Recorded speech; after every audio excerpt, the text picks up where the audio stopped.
Hoy, Arman Magboyoy, ikaw ba yung nanghiram ng motor sa anak ko kagabi? Opo kuya, batit po kuya. Anong anong nangyari po sa motor?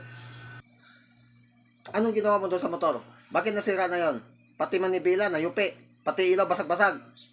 Patinta ka na po kuya, hindi ko naman po talaga tinatadya eh. Patinta na po. Ano pasensya? Ang mahal-mahal ng pyesa ng motor ko, ganun-ganun na lang. Hiramin mo, tapos ibalik mo, sira na. Ay, patinta ka na po kuya talaga kuya. Hindi ko naman talaga tinatadya eh. Patinta ka na po.